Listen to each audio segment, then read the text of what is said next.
It just felt like he missed the mark on that one. Come on, man. Damn. I wanted to be a Ben fan. A Benny fan. I wanted to be a Benny fan, and he messed that up for me.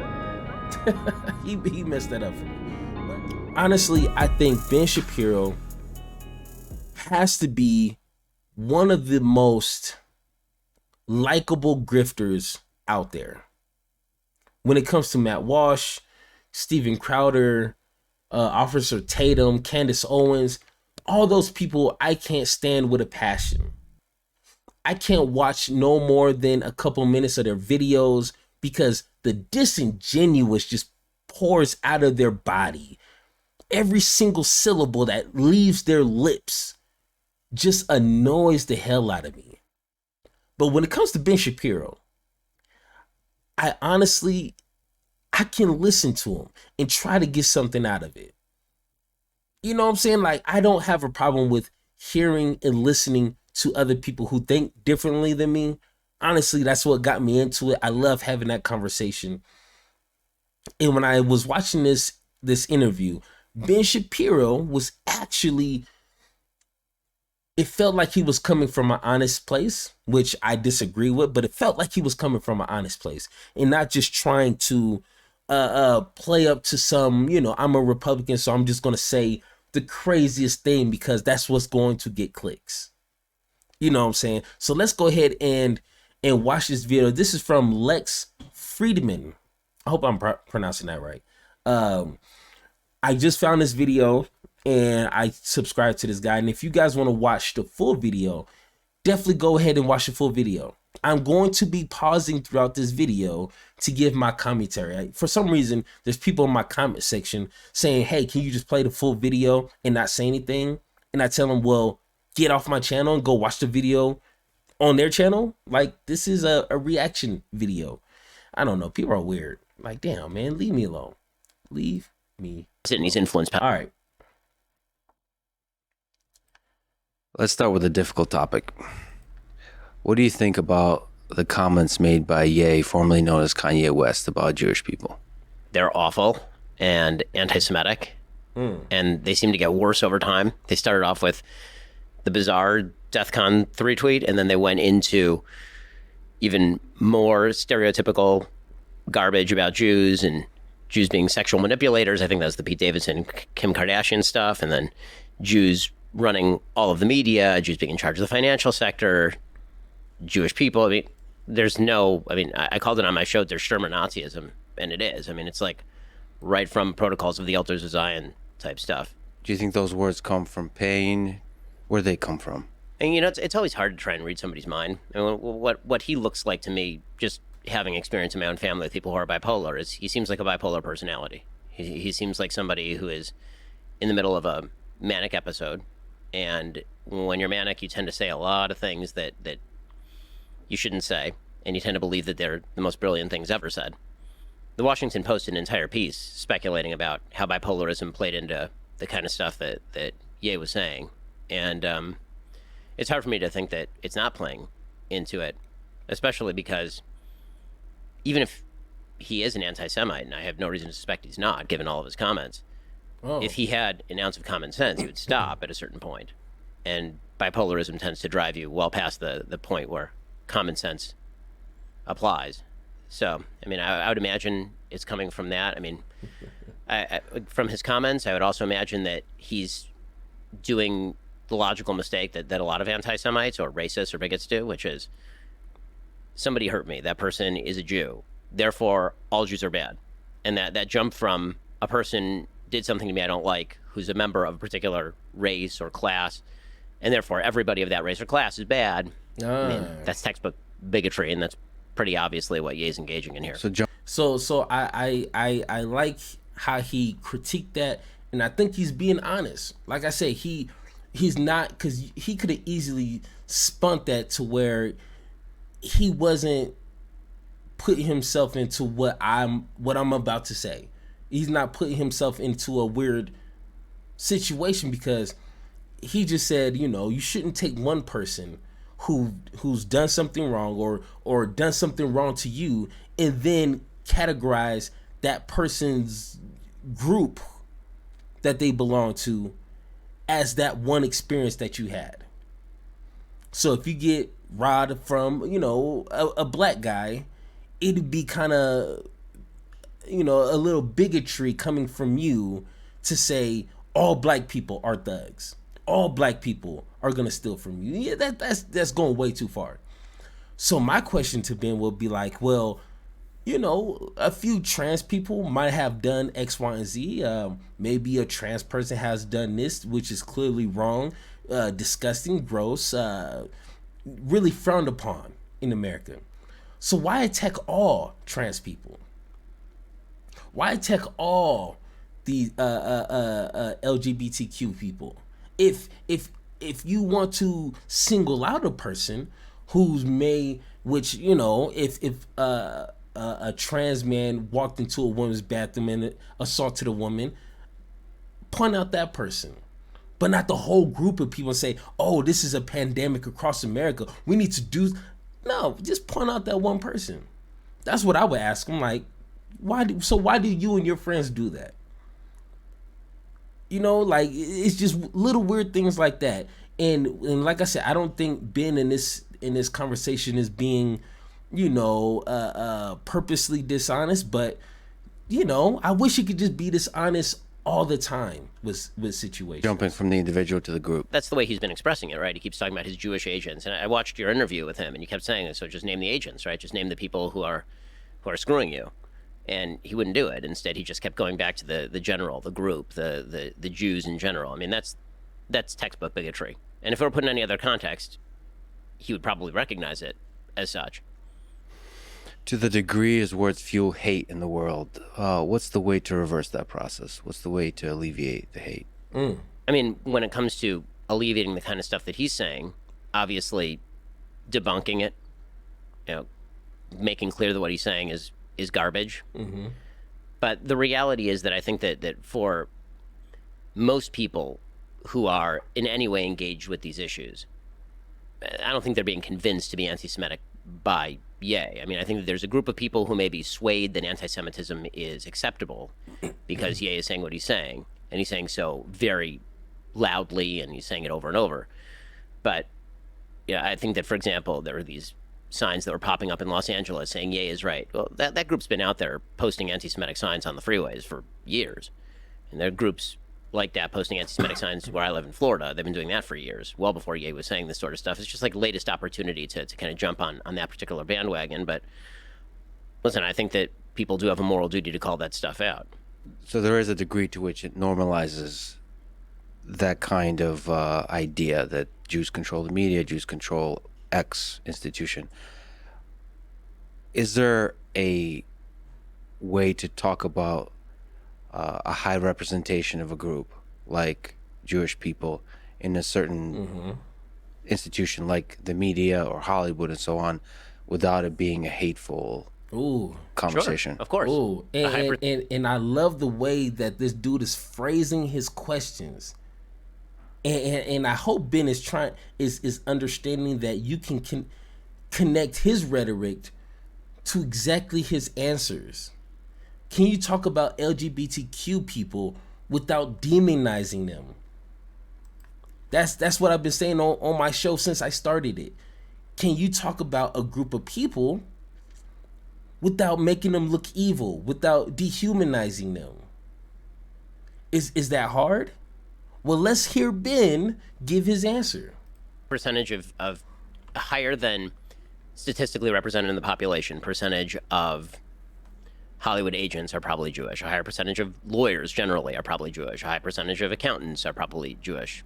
Also, a higher percentage of engineers are probably Asian. Like, the statistical truths are statistical truths. It doesn't necessarily mean anything about the nature of the people who are being talked about. There are a myriad of reasons why people might be disproportionately in one arena or another, ranging from the cultural to sometimes the genetic. I mean, there are certain areas of the world where people are better long-distance runners because of their genetic adaptations in those particular areas of the world. That's not racist. That's just fact. I mean, what starts to get racist is when you are attributing a bad characteristic to an entire population based on the notion that some members of that population are doing bad things. Yeah, there's a jump between. It's also possible that record label owners as a group have a kind of culture that F's over artists, Sure. doesn't treat artists fairly. And it's also possible that there's a high representation of Jews in the group of people that own record labels. But it's that small but a very big leap that people take from the group that own record labels to all Jews. For sure. And I think that one of the other issues also is that anti-Semitism is fascinating because it breaks down into so many different parts. Meaning that if you look at sort of different types of anti-Semitism, if you're a racist against black people, it's typically because you're racist based on the color of their skin. If you're racist against the Jews, you're anti-Semitic, then there are actually a few different ways that breaks down. Right? You have anti-Semitism in terms of ethnicity, which is like Nazi-esque anti-Semitism. You have Jewish parentage, you have a Jewish grandparent, therefore your blood is corrupt and you are inherently going to have bad properties. Then there's sort of old school religious anti-Semitism, which is that the Jews are the killers of Christ, or the Jews are the sons of pigs and monkeys, and therefore Judaism is bad, and therefore Jews are bad. And the way that you get out of that anti-Semitism, historically speaking, is mass conversion, which most anti-Semitism for a couple thousand years actually was not ethnic. It was much more rooted in this sort of stuff, right? If a Jew converted out of the faith, then the anti-Semitism was quote unquote alleviated. And then there's a sort of bizarre anti-Semitism that's political anti-Semitism, and that is members of a group that I don't like are disproportionately Jewish, therefore all Jews are members of this group or are predominantly represented in this group. So you'll see Nazis saying the communists are Jews. You'll see communists saying the Nazis are Jews, or you'll see communists saying that the capitalists, rather, are Jews. And so that's the weird thing about anti-Semitism. It's kind of like the Jews behind every corner. It's basically a big conspiracy theory. Unlike a lot of other forms of racism, which are not really conspiracy theory, anti-Semitism tends to be a conspiracy theory about the levers of power being controlled by a shadowy cadre of people who are getting together behind closed doors to control things. Yeah, the most absurd illustration of anti-Semitism, just like you said, is Stalin versus Hitler. Now, before we get into this next section here, and we're only going to do like until I believe right here, and like I say, if you want to watch the rest of this video, definitely go onto this guy's page right here. Check out the full video. It's real interesting. Like I said, I just found his podcast, and yeah, definitely Dr. Pepper. I at least drink one Dr. Pepper a day. Yeah, definitely check it out. But before we go on to the next segment here, I hope Ben understands what he is saying. It is possible to talk about a community of people without demonizing them. And if one person who just so happens to be queer or part of that LGBTQ community and they commit some monstrosity, that doesn't give that same impression on the entire people. Because you wouldn't want people to do that to Jews. Obviously, he has an issue with that. So let's just keep that in mind when Ben goes back on his show and he needs to pay some bills and he needs to kick up the rhetoric a couple of notches. Let's make sure he keeps this in mind. All right. What does the fact that Hitler took power teach you about human nature? When you look back at the history of the 20th century, now let's take a what do you listen. learn from that time? This is going to be very interesting. I mean, there are a bunch of lessons to Hitler taking power. The first thing I think people ought to recognize about Hitler taking power is that the power had been centralized in the government before Hitler took it. Mm-hmm. So if you actually look at the history of Nazi Germany, the Weimar Republic had effectively collapsed. The power had been centralized in the chancellery and really under Hindenburg for a couple of years before that. And so it was only a matter of time until someone who was bad grabbed the power. And so the struggle between the Reds and the Browns in Nazism, in pre-Nazi Germany, led to this kind of up-spiraling of radical sentiment that allowed Hitler in through the front door, not through the back door. So my question is, and it's hard for me not to try to compare this to Trump. Now, I'm not saying Trump is Hitler or Trump is going to do what Hitler did, but if we allow Trump to get into the presidency, and he has no political background, honestly, no political understandings of really much. We allowed him to be president over millions, hundreds of millions of people. So just imagine someone who's a lot more clever, a lot more smart, a lot more conniving than Trump, but he knows how to talk to people. What if he gets into power? That's my worry. And a lot of what Ben is about to say, you can kind of follow along with America in the past 5-6 years. It's weird. Watch. Right, he was elected. So you think communists could have also taken power? I mean, there's no question communists could have taken power. They were a serious force in pre-Nazi Germany. Do you think there was an underlying current that would have led to an atrocity if the communists had taken power? Wouldn't have been quite the same atrocity, but obviously the communists in Soviet Russia at exactly this time were committing the Holodomor. Yeah. Right. So there were very few good guys in terms of good parties. The moderate parties were being dragged by the radicals into alliance with them to prevent the worst case scenario from the other guy. Right. So if you look at, I'm sort of fascinated by the history of this period because it really does speak to how does a democracy break down. I mean, the 20s Weimar Republic was a very liberal democracy. How does a liberal democracy break down into complete fascism and then into genocide? And there's a character who was very prominent in the history of that time, named Franz von Papen, who was actually the second to last chancellor of the Republic before Hitler. So he was the chancellor, and then he handed over to Schleicher, and then Schleicher ended up collapsing, and that ended up handing power over to Hitler. It was Papen who had stumped for Hitler to become chancellor. Papen was a Catholic Democrat. He didn't like Hitler. He thought that Hitler was a radical and a nut job. But he also thought that Hitler, being a buffoon as he saw it, was going to essentially be usable by the right forces in order to prevent the communists from taking power, maybe in order to restore some sort of legitimacy to the regime because he was popular. Doesn't that sound familiar? Papen to retain power himself.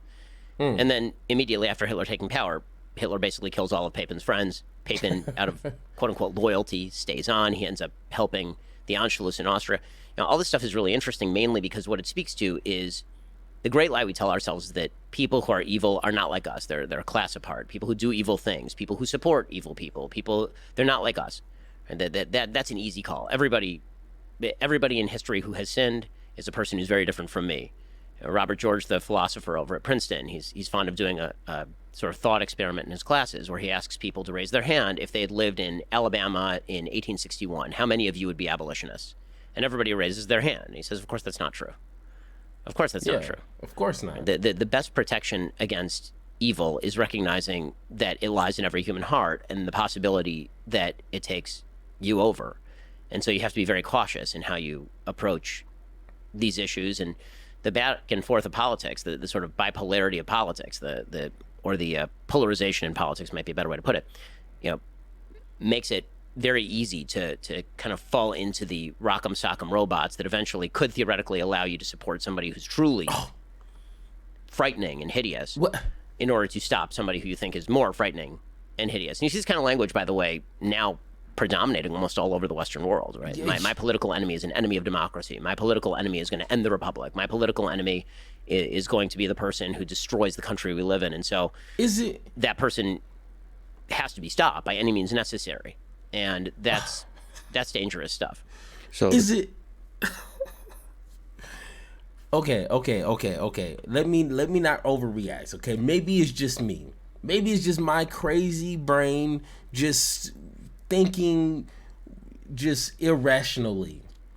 But isn't that the exact same stuff that both Democrats and Republicans do? Democrats say whoever is the runner-up for Republicans, this person is going to destroy democracy. That's normally what they say. They are going to start wars, and they're only going to enrich the rich, which that's what they do. But normally is we need to stop them now. They're going to destroy democracy. They're going to destroy the fabrics of America. You know how these Democrats are. They're going to destroy America. You know, that's what they say. And what do Republicans say about Democrats? They want to take your guns away. They want to let millions of illegal immigrants in, and these immigrants are going to replace your kids in school, and they're going to take your jobs. They want to take away your freedoms. They want to burn the flag, and they really hate America, and they don't want you to enjoy life. They're going to take it away from you. They want to kill you. Like, that's literally what Marjorie said. They want to kill you. Democrats want to kill Republicans. That's what she says. Ben literally just said what these two parties do, and he's clinging on to it. Now, okay, I admit I vote Democrat, but I'm calling everybody out, left and right. And I'm not going to align myself with anybody who even hints at a little bit of hate. Do you see what I'm saying? But Ben can't do the same, because when Trump was running, he was a Trumpian for real. But maybe, we'll see what he does in the future. The communists had to be stopped in Nazi Germany, and so they're the devil. And so any useful buffoon, as long as they're effective against the communists, would do. Trump? Do you ever wonder, because the people that are participating in evil may not understand that they're doing evil, do you ever sit back, in the quiet of your own mind and think, am I participating in evil? I mean, so my business partner and I, one of our favorite memes Beautiful question. is there's a British comedy show, the name escapes me, of these two guys who are members of the SS, and they're dressed in the SS uniforms and the black uniforms with the skulls on them, and they're saying to each other, one says to the other guy, you notice, like, the British, the symbol is something nice, and it's like an eagle. But it's a skull and crossbones. You see the Americans, you see their blue uniforms. They're very nice and pretty. Ours are jet black. Are we the baddies? And, that's it. That was a good impression. The truth is, we look back at the Nazis and we say, well, of course they were the baddies. They wore black uniforms, and they had jackboots, and they had this and that. And, of course, they were the bad guys. But evil rarely presents its face so clearly. So, yeah, I mean, I think that you have to constantly be thinking along those lines, and hopefully you try to avoid it. You can only do the best that a human being can do. Yeah. But, yeah, I mean, the answer is yes. I would say that I spend an inordinate amount of time reflecting on whether I'm doing the right thing. And I may not always do the right thing. I'm sure a lot of people think that I'm doing the wrong thing on a daily basis. But it's definitely a question that has to enter your mind as a historically aware and hopefully morally decent person. Do you think you're mentally strong enough if you realize that you're on the wrong side of history? Ooh, to switch sides. He throwing them questions, bro. He throwing them questions. I mean, I think that the answer, I hope, would be yes. You never know until the time comes, and you have to do it. I will say that having heterodox opinions in a wide variety of areas is something that I have done before. I'm the only person I've ever heard of in public life who actually has a list on their website of all the dumb, stupid things I've ever said. So where I go through and I either say, this is why I still believe this, or this is why what I said was terrible and stupid. Yeah. And I'm sure that list will get a lot longer. Yeah, look forward to new additions to that. Yeah, exactly. Yeah, it actually is a super, super long list. People should check it out. And it's quite honest and raw. What do you think about, it's interesting to ask you, given... So my only worry is, and I don't want to seem like I'm just nitpicking what Ben is trying to say, because like I said, I think he's being honest. He's not coming with talking points and just trying to make it seem like he's infallible, he's perfect and never wrong, and his party is perfect. He's just answering questions, and I think he's being honest. But one thing is, yes, everyone strives to be the good person, and nobody, well, I guess some people will, but normally people don't want to purposely be the bad guy. They don't want to be the Thanos in people's story, okay? But, of course, when you see yourself kind of moving into a place that is kind of unfamiliar, maybe some territory you don't want to find yourself in, it's easy to be like, hey, let me reflect on what's going on. Let me look at my life, and let me look at my moves, and let me kind of take a few steps back and kind of analyze some things to because I'm not liking where my career is going. It's just like with Candace Owens, that's why I say her career is over, because now she went head first into her nonsense. Because the one thing that stops people from doing that is money. Money, you're making too much money. Because if you was to pull back from what's making you money, which is the rhetoric, which is the hateful comments, which is borderline racist and anti this, anti that, if you withdraw from that and kind of calm down on the rhetoric, which got you millions of subscribers, that's what people know you for, is being that kind of guy. If you step away from that, you're gonna lose your money, because that's what people signed up to hear you to hear you say things like that. So yeah, Ben is right. If you ever see yourself in a place, and 9 times out of 10, I think people want to do the right thing and step away from that if they see that they're going down the wrong path. But what you're making thousands upon thousands, maybe millions in Ben's situation. How do you turn away from that? You're gonna have to become a regular Joe. You might have to get a regular job, which people don't want to do. So what are they gonna do? Just keep their head down and hope for the best. Hope that they're not causing more harm than good. How pro-life you are about Ye's comments about comparing the Holocaust to the 900,000 abortions in the United States a year. So I'll take this from 2 angles. As a pro-life person, I actually didn't find it offensive, because if you believe, as I do, that unborn and preborn lives deserve protection, then the slaughter of just under 1 million of them every year for the last... All right. You're one of the most effective people in the world at attacking the left. And sometimes it can slip into attacking the group. Do you worry that that's the same kind of oversimplification that Ye is doing about Jewish people that you can sometimes that's exactly do what I just said. with the left as a group? So when I speak about the left, I'm speaking about a philosophy. I'm not really speaking about individual human beings as the leftists like group and then try to name who the members of this individual group are. I also make a distinction between the left and liberals. There are a lot of people who are liberal who disagree with me on taxes, disagree with me on foreign policy, disagree with me on a lot of things.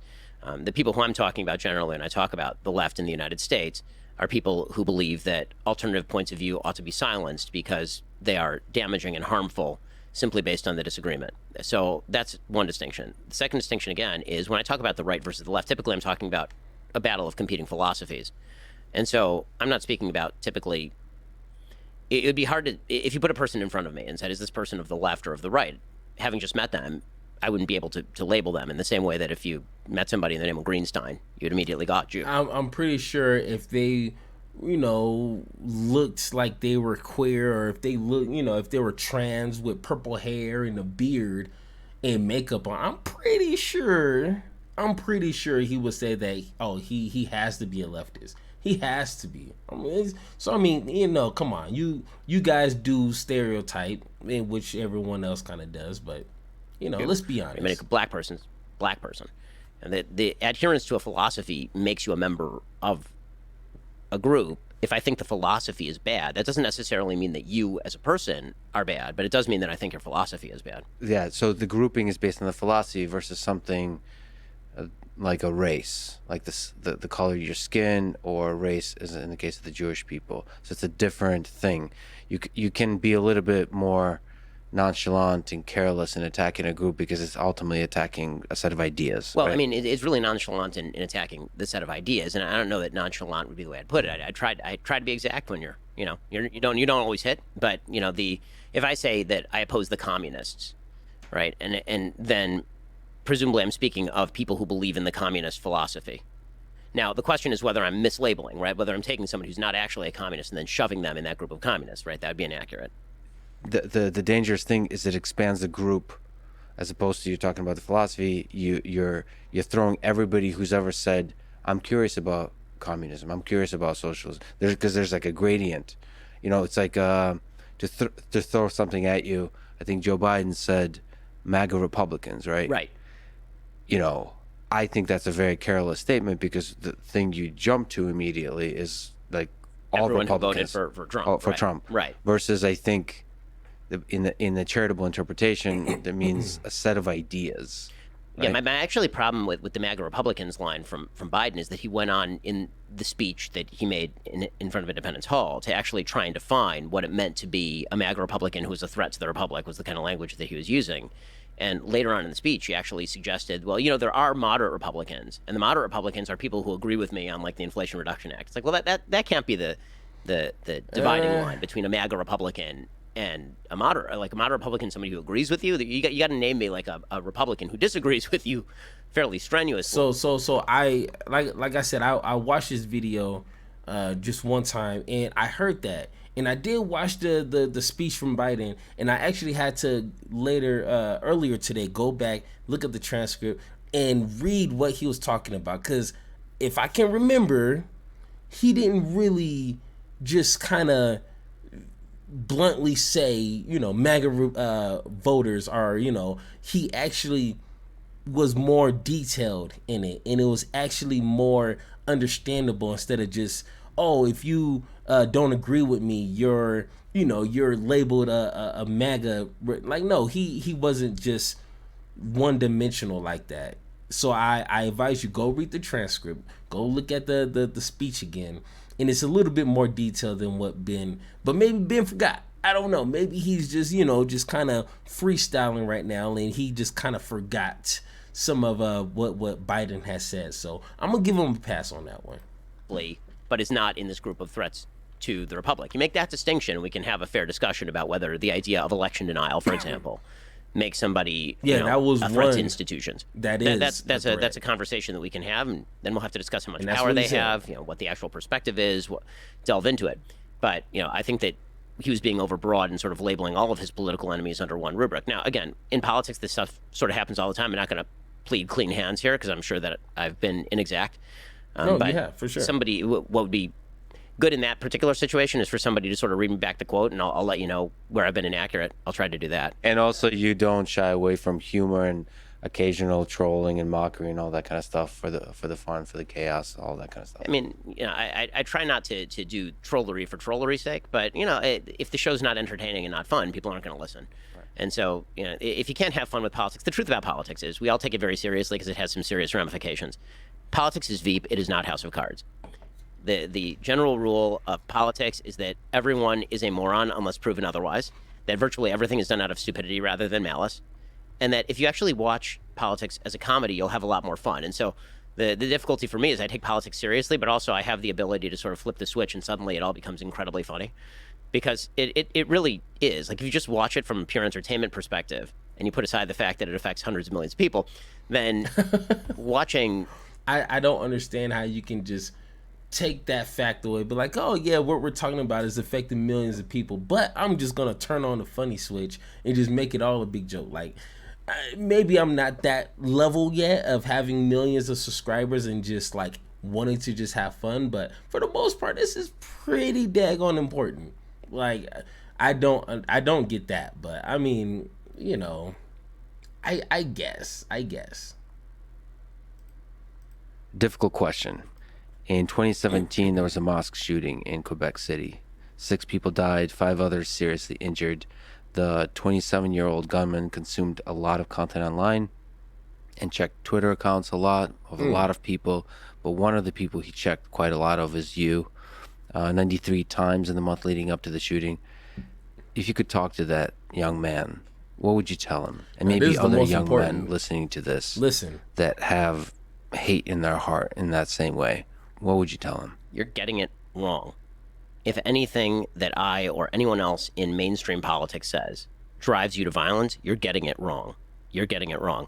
Now, again, when it comes to stuff like this, I have a hard and fast rule that I've applied evenly across the spectrum, and that is I never blame people's politics for other people committing acts of violence unless they're actively advocating violence. So when a fan of Bernie Sanders shoots up a congressional baseball game, that is not Bernie Sanders' fault. I may not like his rhetoric. I may disagree with him on everything. Bernie Sanders did not tell somebody to go shoot up a congressional baseball game. When a nutcase in San Francisco goes and hits Paul Pelosi with a hammer, I'm not going to blame Kevin McCarthy, the House Speaker, for that. When somebody threatens Brett Kavanaugh, I'm not going to I'm not going to suggest that was Joe Biden's fault, because it's not Joe Biden's fault. I mean, we can play this game all day long, and I find that the people who are so this is where Ben is being disingenuous. Okay. And I covered this in a video where, you know, the shooting that happened here in my home state in Colorado Springs. You have a duty, and this is where I wish Ben was being more understanding and being more honest. And if he would have said this, I would have given him so much respect. I would have taken him out of that grifter category and maybe to someone who just disagrees with me. If he would have been able to say, you know what, I know I have millions of people, which he's about to say, I have million people on this platform, millions on this platform, millions over here. I do understand what I say can inspire people. I'm literally called an influencer for a reason.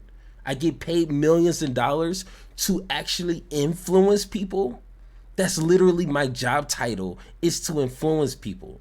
So if I've caused or if there's people who are listening that might do some things, that's not my intentions, and I don't wish that to happen. I do take accountability for what I say. I know I have a following, and with that following, with that great power, comes great responsibility. You know, throw the Spider-Man cliche out there. If he would have said something similar like that, but in a Ben Shapiro fashion, I would have given him so much more respect. Because that's honestly how sane people think. You know, I only got 2,000 subscribers so far, and I'm already making sure I'm careful what I say. That I'm not targeting a group of people hatefully and taking aim and just saying crazy rhetoric. And I only got a fraction, not even a fraction of what he has. But he's saying, no, but you know, this person and that. Come on, you know what you're saying, and you know what you're doing, Ben. You're not stupid. Ben is not a stupid guy. He understands what he is saying. You don't have to purposely say, I want people to attack what's Nancy Pelosi's husband, John Pelosi or whatever. I want you guys to literally go attack him. No one's not that stupid. Well, Kanye West might be, but no one's that stupid to say that. But what they're going to say is underlining things that's going to get people to connect those dots for themselves. That's how you do it. A subliminal attack. You know, just say you're racist without saying you're racist type thing. You know what I'm saying? But I mean, I talked about it in my last video, but I wish Ben was being a little bit more honest here. Are most intensely focused on playing this game are people who tend to oppose the politics of the person, as opposed to actually believing sincerely that this has driven somebody into the arms of the god of violence. But you know, I have 4.7 million Twitter followers. I have 8 million Facebook followers. I have 5 million YouTube followers. I would imagine that some of them are people who are violent. I would imagine that some of them are people who do evil things or want to do evil things. And I wish that there were a wand that we could wave that would prevent those people from deliberately or mistakenly misinterpreting things as a call to violence. It's just a negative byproduct of the fact that you can reach a lot of people. And so, you know, if somebody could point me to the comment that I suppose, quote unquote, drove somebody to go and literally murder human beings, then I would appreciate it so I could talk about the comment. But I don't. It's not a comment, Ben. It's not a comment. No one's going to comment, hey, thank you, Ben, for opening my eyes. Now I'm about to kill these gay people at this bar. They're not going to say that, Ben, and you know that. So that's a weird kind of standard. You know, point me to the comment, and then, you know, I'll kind of, talk about that. Like, no. If you're constantly telling people that these trans people want to indoctrinate your kids, have your kids thinking that they're gay, or have your kids being drag queens, and these trans men are going to be stalking your daughters in the bathroom at school, if you're constantly pumping that information to millions of people. He said he has millions on this whole platform, millions over here, millions over there, millions, and you're constantly pumping that same information every single day. What do you think people are going to do? He already said, some people are not completely straight up here. If you know they're not straight up here, not like gay straight, but not mentally all the way fit, and you're constantly putting people in a state of fear of gay people, of Mexicans, or whatever the political wind takes them, they're going to act on that. They're not going to just sit back and just be like, oh, well, hopefully my daughter stays safe in the public bathrooms from these trans men. No, they're going to want to feel like they have to protect their family. So what do you think these crazy people are going to do who don't have a lot of common sense up there? That's what I'm saying. Take accountable for what you say, especially if you got millions of people listening. It's not hard to kind of to understand that. Is that hard to understand? Am I the only one going crazy here? You know what I'm saying? Like, come on, buddy. Mainly because I just think that if we remove agency from individuals, and if we blame broad scale political rhetoric for every act of violence, we're not going to, the people who are going to pay the price are actually the general population, because free speech will go away. If the idea is that things that we say could drive somebody who is unbalanced to go do something evil, the necessary byproduct is hate, is that speech is a form of hate, hate is a form of violence, speech is a form of violence, speech needs to be curbed. And that to me is deeply disturbing. So definitely that 27-year-old man is the only one responsible for the evil he did. But what if he and others like him are not nutcases?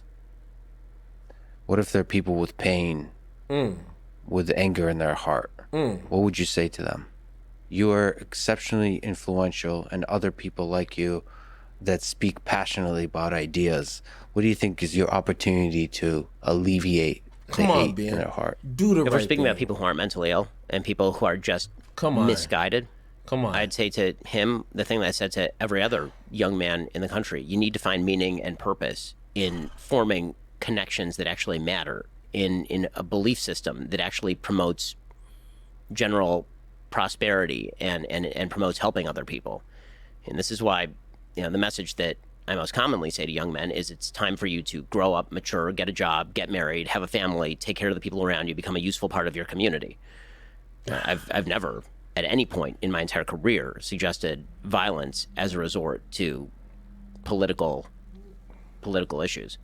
I mean, the whole point of having a political conversation is that it's a conversation. If I didn't think that it were worth trying to convince people of my point of view, I wouldn't do what I do for a living. It's weird. I don't think this is the same Ben that we're used to watching. This can't be the same Ben. It can't, because he's pretending as if he doesn't use that same kind of language. You don't have to tell someone you hate them by saying I hate you. There's other ways to get that point across. And the people who are being hateful, they have families, they have jobs, they have goals, they have ambitions. I don't understand, they have religion. That's not going to prevent you from being indoctrinated and then turning that into hateful action. I don't get it. What he needed to say, and it felt like the young man was trying to, like, hey Ben, come on, I'm throwing you a freebie right here. This is a freebie. Don't mess this up. And he messed it up. You don't have to say, you know what, I was the cause for that guy to go out there and shoot up all those people. But he literally could have said, you know what, I understand my platform reaches millions of people, and my intentions is not to promote hate. My intentions is to educate and inform and build up people and you know, speak truth to power, whatever the case is. But I do not promote hate. I do not promote hate against this group, against that group. I do not do that. But right away he says, well, you know, I just tell people just to grow up and get a job and get married and have kids and get a religion. Like, what? That's not going to prevent you from being angry if you're constantly being told that Mexicans are going to steal your jobs. And the guy said people are hurting out there. They're hurting. And they're looking for you, an influencer, to help them. It just felt like he missed the mark on that one. Come on, man. Damn. I wanted to be a Ben fan. A Benny fan. I wanted to be a Benny fan, and he messed that up for me. he messed that up for me. But like I said, guys, if you guys want to watch that full video, go ahead. Hopefully I can remember to put that link in the description so you guys can go and watch it. I know I kind of been messing that up, but